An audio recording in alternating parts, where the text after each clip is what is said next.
మీరు మీ washing machine లోకి ఏ detergent liquid వాడతారు? ఏది బాగా నురుగు వస్తుంది? కింద కామెంట్ చేయడం మర్చిపోవద్దు. మేమైతే ఇలా పాత సాక్స్ ఉంటుంది కదా, ఆ సాక్స్ తీసుకొని ఇలా కుంకుడుకాయలు, మనం ఏమి దంచక్కర్లేదు, కుంకుడుకాయలు ఫ్రెష్ కుంకుడుకాయల్ని జస్ట్ ఇలా సాక్స్లో వేసేయడం. నేను జస్ట్ ఇలా గుప్పుడు తీసుకున్నాను, ఇలా కుంకుడుకాయలు వేసాను, ఇలా మూడిలో వేయాలి, కుంకుడుకాయలు బయటకు వచ్చేయకుండా ఇలా వేసాం కదా. దీన్ని నేను డైరెక్ట్గా వాషింగ్ మిషన్లోకి వేసేస్తాను.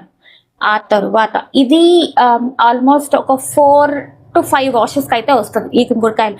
మనం మళ్ళీ తీయక్కర్లేదు, ఫస్ట్ వాష్ అయిన తర్వాత మనం తీయక్కర్లేదు, జస్ట్ కొంచెం డ్రై అయ్యేలాగా ఎండ్లో పెట్టేస్తే సరిపోతుంది. 4 to 5 వాషెస్కి అయితే ఇదే మూట్ని జస్ట్ మనం యూస్ చేసేసుకోవచ్చు. ఆ తర్వాత కుంకుడుకాయలు వేస్ట్ ఉంటుంది కదా, ఆ వేస్ట్ని బయో ఎంజైమ్ కింద ఇలా తయారు చేసుకుంటాం అనమాట. సో క్లియర్గా చూపిస్తాను. ఎయిర్ టైట్ కంటైనర్స్లో తీసుకోవాలి మనం. సో ఇలా బయో ఎంజైమ్ తయారు చేసుకుంటాము. దీన్ని చక్కగా ఫిల్టర్ చేసేసి ఇందులో నిమ్మకాయలు కూడా వేసాము.